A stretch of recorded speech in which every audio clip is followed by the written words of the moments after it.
It was only once I, at 22, received a 26-year verdict that I had the shocking existential crisis of, oh my God, I'm never going to be a mom. And that loss shook me to my core. And I spent the next 2 years of my imprisonment trying to imagine how I could lead a life worth living despite that.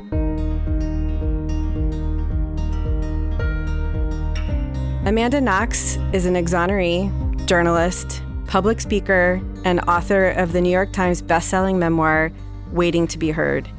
Between 2007 and 2015, she spent nearly 4 years in an Italian prison and 8 years on trial for a murder she did not commit. She has since become a true advocate for criminal justice reform and media ethics. Amanda's piece on Oprah Winfrey's website, titled Sentenced to Infertility, reshaped how I think about the justice system. Here to talk about the fertility consequences of incarceration on women and her own fertility journey, welcome to Baby or Bust, Amanda Knox. Thank you so much for having me. Absolutely an honor.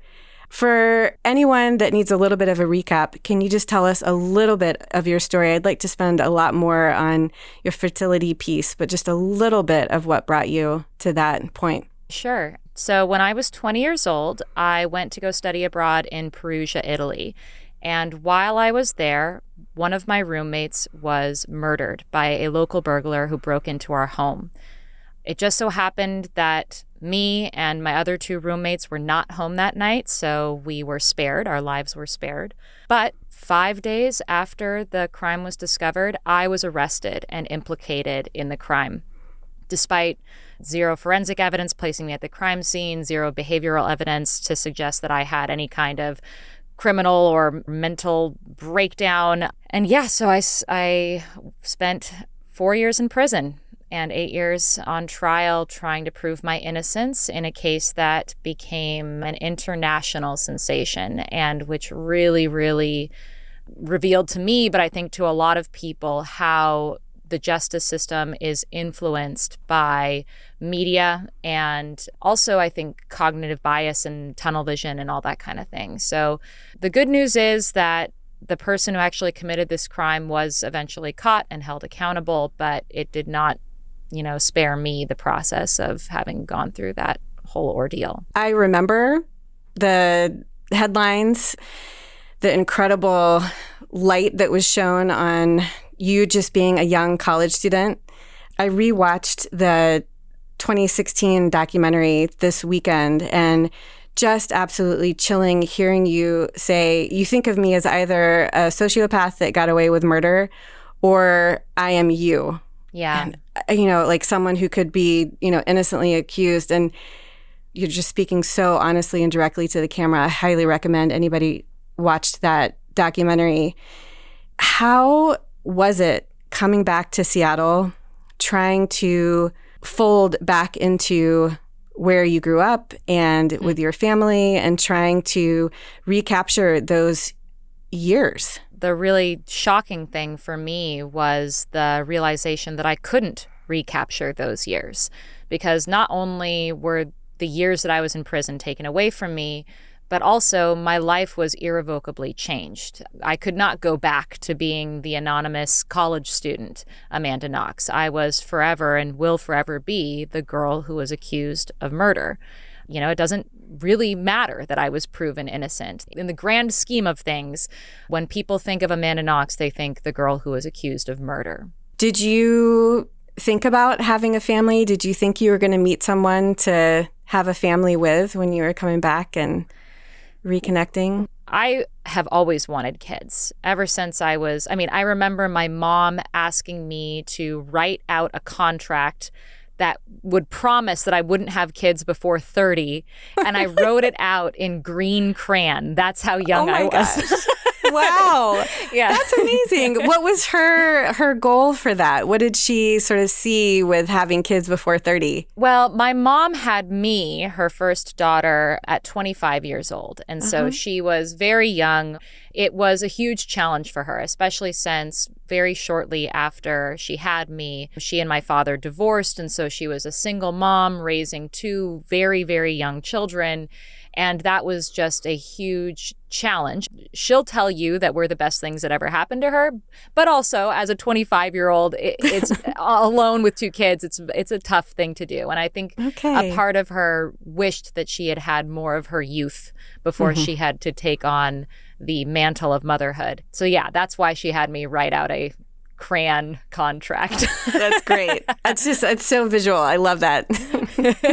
When you were in prison, did you think about the consequences for that? You were facing not being able to get out until you were 50. Is that right? Yeah. So the first 2 years of my imprisonment I was on trial. Those first 2 years were very, very significantly psychologically and emotionally different for me because I felt like this whole entire trial was a huge misunderstanding. And I assumed that when it finally came down to verdict time, the truth beyond a reasonable doubt would be affirmed and I would get to go home. And so, yes, it took 2 years of my life to arrive at that point, which is huge for a 20-year-old.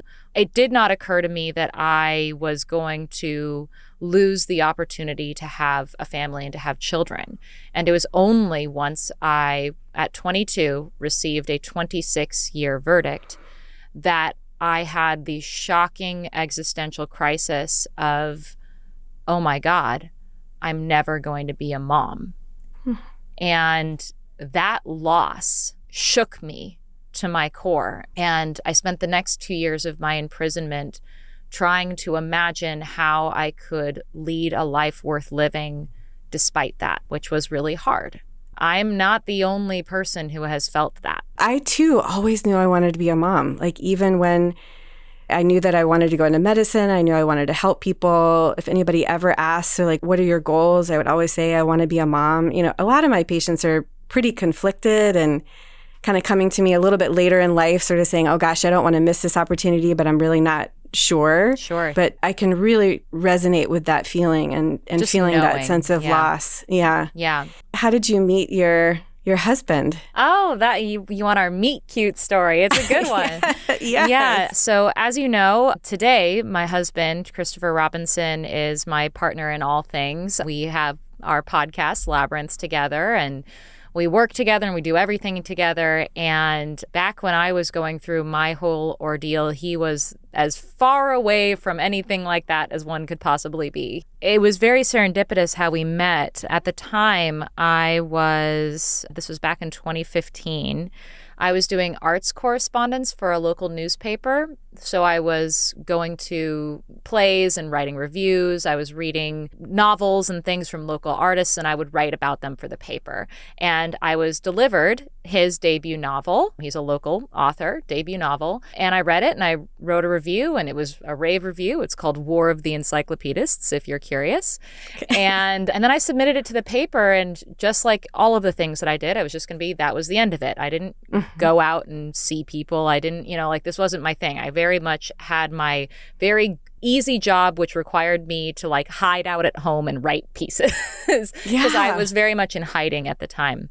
Yeah. A lot of healing, I'm sure. Well, yeah, and just feeling super isolated. Like even after you are released from prison and acquitted, it doesn't mean that the stigma of being accused goes away. And so I very much felt like I was under an intense spotlight because I was still on trial for murder. Mm-hmm. I just felt like I could not catch a break and that I didn't really belong to the world. I spent a lot of those years just in hiding. The day after I submitted my review about Chris's book, I walked out of my apartment building and noticed a poster that looked kind of like a rock concert poster, but it was for a book reading for this exact same book at my local bookstore that evening.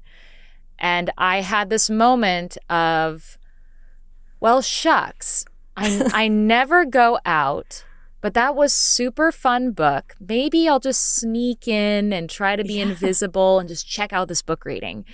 Well, I go to the book reading and I try to sneak in, but of course, as soon as I walk in, it's whisper, whisper, whisper, Amanda Knox, Amanda Knox, Amanda Knox. So I'm just like, ugh. But I see this really great presentation by this local author and his best friend who wrote a book together. And at the end of it, I asked them for an interview. Mm-hmm. I interviewed them. That sort of turned into drinking scotch and watching Star Trek. That's awesome. And at the end of that, Chris shook my hand and said, we should be friends. It was one of the first times since I was definitively exonerated. So I had very shortly at this time been definitively exonerated by the Italian Supreme Court that I thought, oh my gosh, I can make friends with people in the real world like a normal person. And 9 months later, we started dating. And then here we are today. He, unlike a lot of people in the world, came to know me first before he knew the case. And then he got to know the case inside and out. And he's an expert by now. Oh, that's beautiful. That is definitely a meet cute story. Thank you for sharing that. Yeah, it's not like, we were on an internet website, which is not bad. No shaming internet websites. No, not at all. I very much appreciate your podcast, Labyrinths, and especially when you share your fertility journey. And I remember you recorded you guys like being ready to start your family. Mm-hmm. And it was so innocent. Oh my gosh. You guys were so cute. And I can't remember exactly what you said, but it was just basically like, okay, I'm kind of recording this so that maybe in the future we can kind of talk to our kid about how amazing this was to start trying. And I've had my own infertility and, I help people build their families. And I was just like, oh my gosh, that person is so innocent and sweet. And I appreciate your sharing that because thank you. I really do. I'm super thrilled that we just recorded everything. It did mean that as podcast producers, we had like hundreds of hours of content that we had to somehow get all the way down. But I've had lots of little infertility scares, right? So there was that getting that conviction handed to me, 26 years. I'm going to get out by the time I've already gone through menopause. Oh my God, I'm never going to have children. Okay, I get out. I'm actually out. I'm free. But the entire world is treating me like I don't belong. And will I ever meet anyone who could possibly be a partner for me when I feel so isolated and alone and misunderstood? And this is, yet again, one of those other things that happens to wrongfully convicted people is they get out, but they have this lived experience that really separates them from the rest of society, and finding a partner who's willing to take on the baggage that comes with being with someone who has been wrongly accused. I mentioned my husband and I being tailed by paparazzi and people writing articles about him and photoshopping knives into his hands, and people going on social media and giving his brother a hard time because he has a picture with me. All of that is baggage that a person like me or another wrongfully convicted person carries into a potential relationship. And not everybody wants to be a partner for that kind of person. Yeah. So a lot of wrongfully convicted people don't find a partner in time, even if they do get out in time. Mm-hmm. And if we're talking about women, the vast majority of women who are wrongly convicted are convicted of crimes that never even happened. Mm-hmm. When a woman is wrongly accused and convicted, typically, I'm an outlier, typically what has happened is that someone in their care has been injured or died, and it's a result of an accident or an unknown illness that people didn't even think to look for, and the woman gets blamed.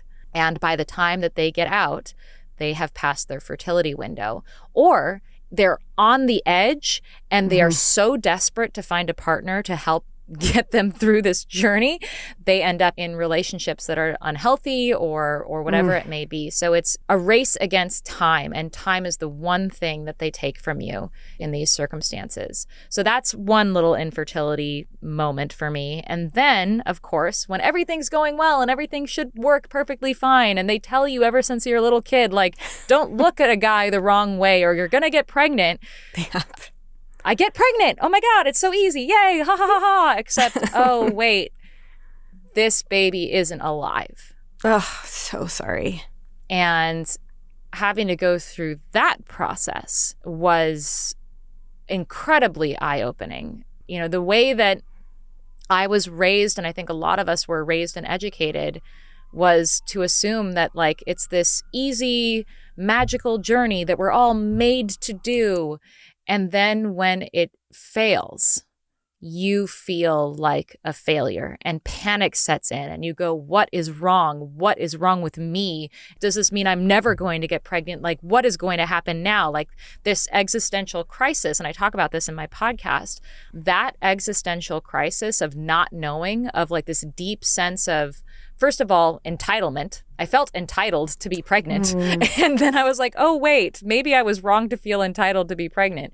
And then thinking, oh my God, this thing that I had taken for granted for so long is now this deep uncertainty. It makes you rethink what the scope of your life is going to be. And of course, you're doing all of that. You're having your existential crisis while you're also taking your ovulation tests and trying to have nice, sexy time with your husband. Like it just becomes a job. It becomes a job. It sucks the like joy out of it. And you just become anxious. And then you wait for the next period to come. And when it comes, you're devastated. And it's just this journey that people go on that I had no idea until it happened to me. And then I reached out to just my sort of social networking space, and dozens and dozens of women came back to me and wanted to talk to me about their own infertility experiences, which ran the gamut. And nobody tells us it's 1 in 4 clinically recognized pregnancies end in miscarriage. Can you tell us a little bit about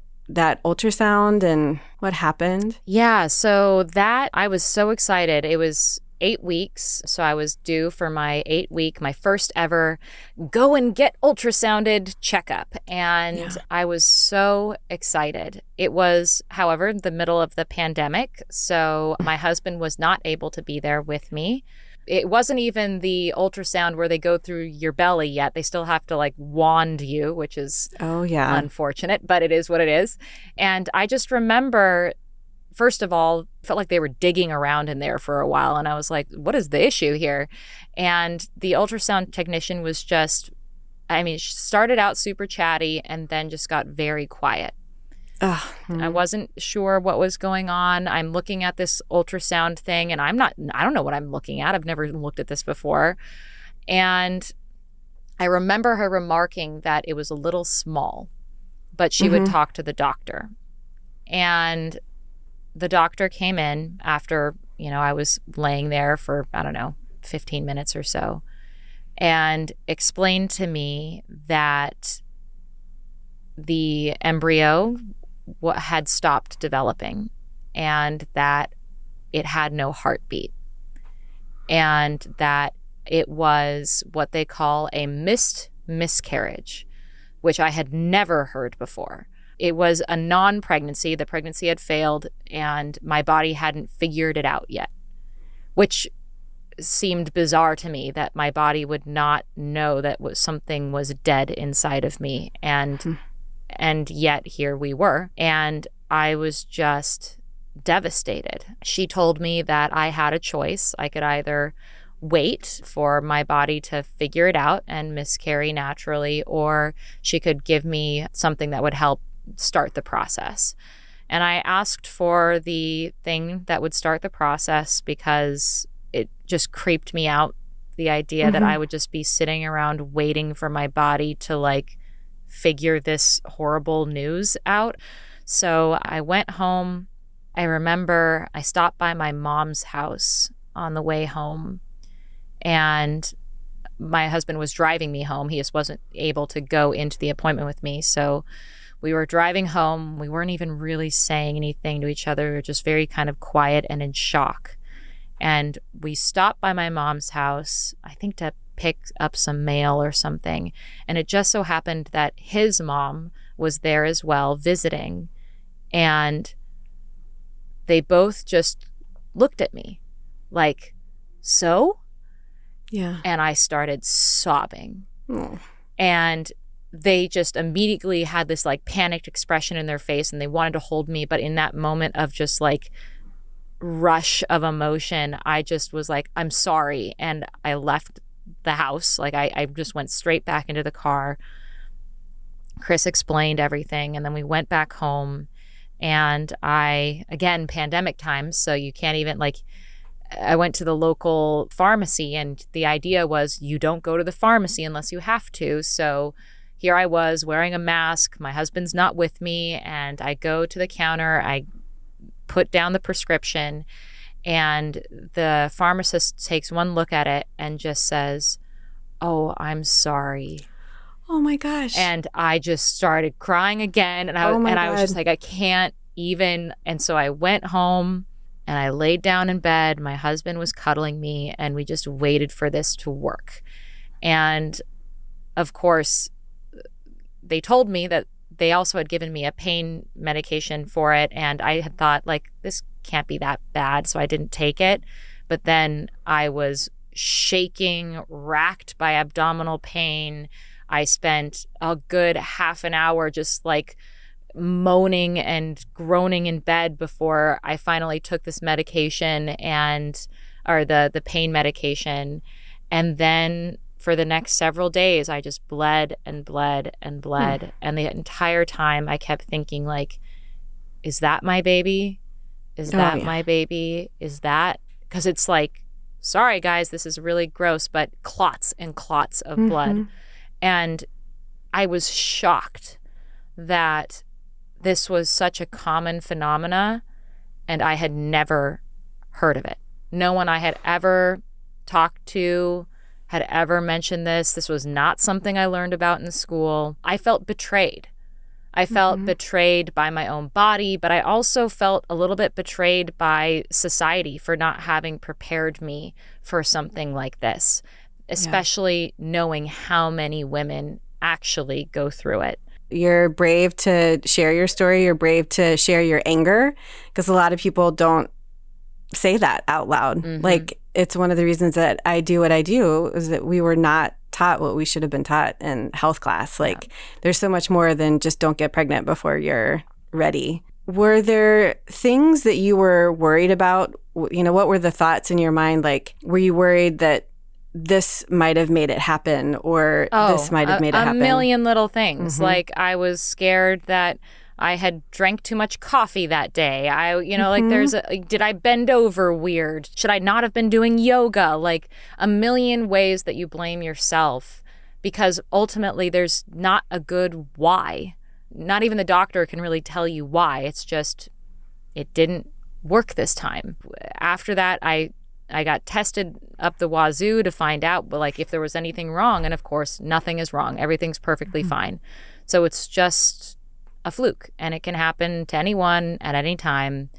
For a lot of people, it happens over and over and over again. One of the oddest sensations about miscarriage is you go into that office feeling so much love directed at this entity inside of you, and to discover that that entity was dead all along, you're like, what have I been loving this whole time? Like, it feels like one of the most strongest feelings that you've ever felt is a lie. And grappling with that is horrendous. Yeah, it's incredible grief. And a lot of people don't get that. And they talk about, oh, well, at least it wasn't that far along. You know, at least you didn't have to do a DNC, Amanda. And at least, that's also true. But also, it's still a loss. And it would be nice if that loss was just acknowledged for what it is, while also doing that sort of gratitude check. Like, yes, there's a lot going for you, and it's not the end of the world, and you're going to try again, and by God, baby or bust. That's great. But like the other, and I'd love to chat with you more about just the other thing that we don't hear about enough and we don't think about enough is what I wrote about in that piece, which is that I got lucky one day and didn't end up murdered because I wasn't at home. And I got lucky again because I happened to have been acquitted after 4 years in prison and after 8 years on trial. So I came out of a wrongful conviction experience still young and still capable of having the possibility of fulfilling my dream of becoming a mother. And the same cannot be said of the majority of people who are wrongfully convicted in this country, and also the guilty people who are convicted in this country. The people who, if they had just had the same circumstances that we had, where we had the benefit of a support system and a career that fulfilled us, or at the very least kept us stable, like they would have made different choices and we would have made different choices if we were in different positions. Were you ever worried that your past trauma affected your fertility? Was that ever a thought that went through your... Absolutely, that went through my mind. That was my biggest fear, because I can't control that I have PTSD. And I know that today I'm a more anxious and sad person than I was when I was just a happy-go-lucky, nothing can get me down, and also very ignorant and privileged 20-year-old kid, where nothing bad had ever happened to me. And so I wasn't carrying emotional baggage. And then what I think a lot of people would consider their worst nightmare happened to me. And I am carrying that baggage to this day.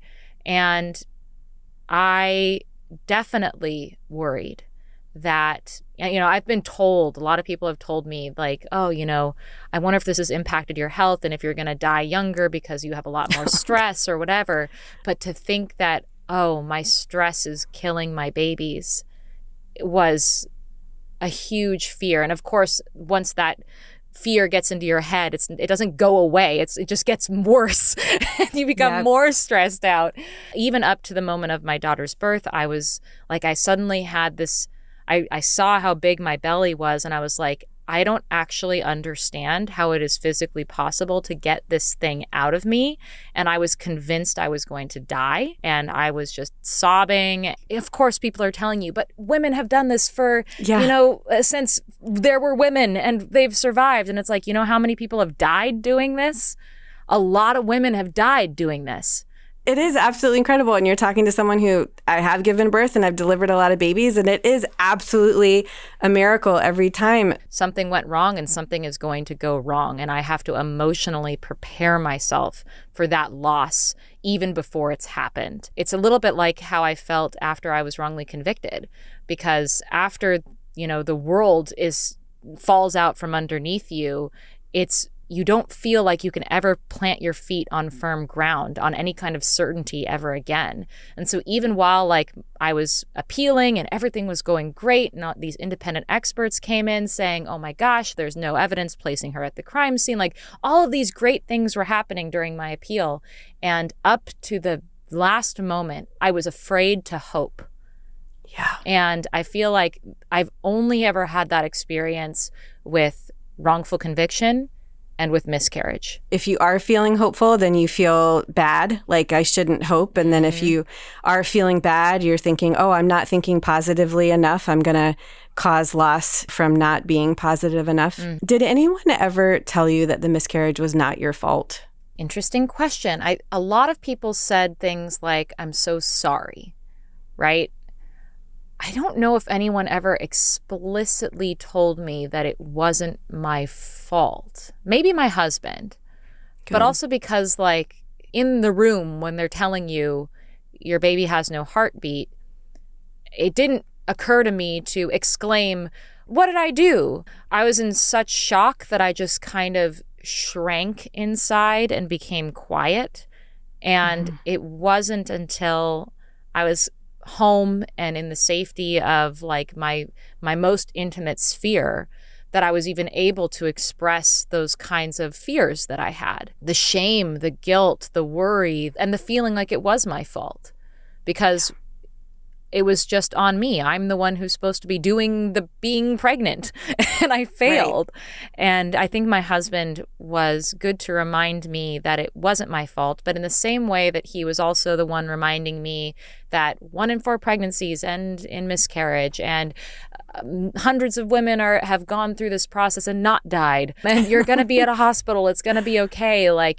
Knowing those things intellectually and knowing them viscerally are two very, very different feelings. The most common cause of first trimester miscarriage is absolutely a genetic issue within the embryo. It is not the woman's fault. And that is one of the first things that I talk to my patients about when we diagnose a miscarriage together. And I teach all the residents and fellows and anybody that will listen to me how to care for women through miscarriage is like, that's got to be one of the first things that you say. This is not your fault. You did nothing wrong. I think we've learned so much through IVF and so much from testing embryos, just how inefficient human reproduction is. That doesn't sound very kind, but it's just very true that most embryos are not perfect and that some people really do have to suffer through the physical and emotional piece of miscarriage, whereas other people are just not getting pregnant from these embryos, but it can eventually happen. And yeah, the number of things that go wrong, it's astonishing.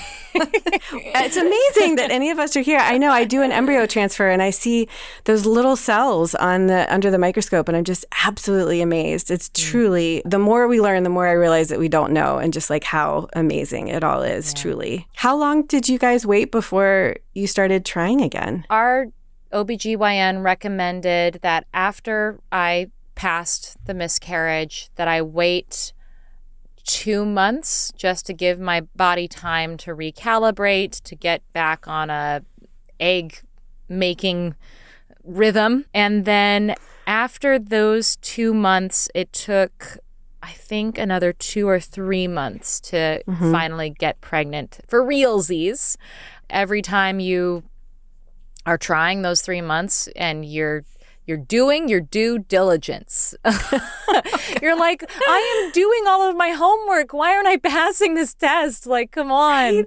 Right. Yeah, it flies in the face of everything I learned in health class. You did great. You delivered. Was that okay, or were you still going through those worries in the delivery? Or I had a wonderful team of people who supported me in that whole process. I had a friend who had gone through this process 3 times, who was there, like I was in her bed and she had already laid out all of like as soon as I started like showing like something is going to happen, I'm feeling it. I got checked. I'm like 2 centimeters dilated. I was at my neighbor's house. She had spread out all of the like towels on her bed.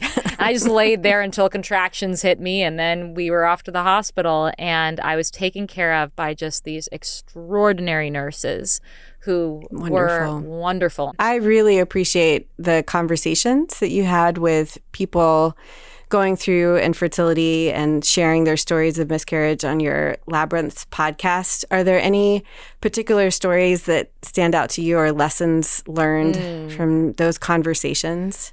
All of them are extraordinary for their own reasons, because they're the people who try and try and try and try and try, and for every 5 times they fail, they finally succeed. And so it's this horrible long journey, and then it's finally triumphant. And then there's the ones where I think are the most sad are the people that I interviewed who tried and tried and tried and tried and did not succeed and had to go through the process of reckoning that existential crisis of trying to imagine a life for themselves that would be meaningful without that thing that they had always wanted and taken for granted.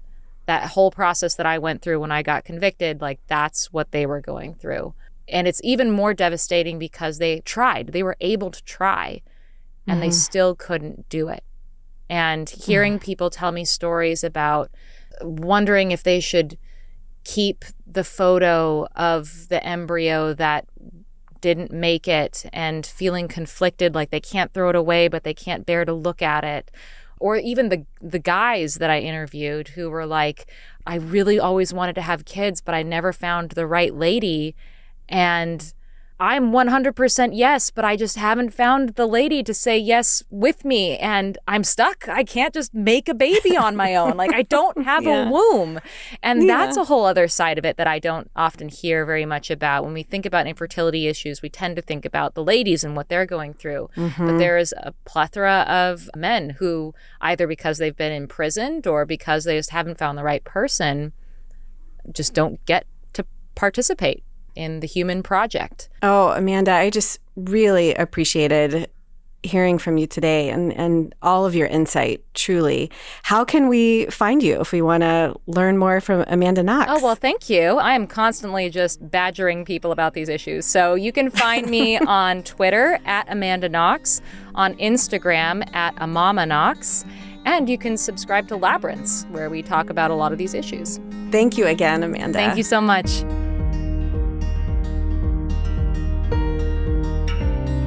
Oh, thanks for being here today. That was an absolute incredible conversation with Amanda Knox.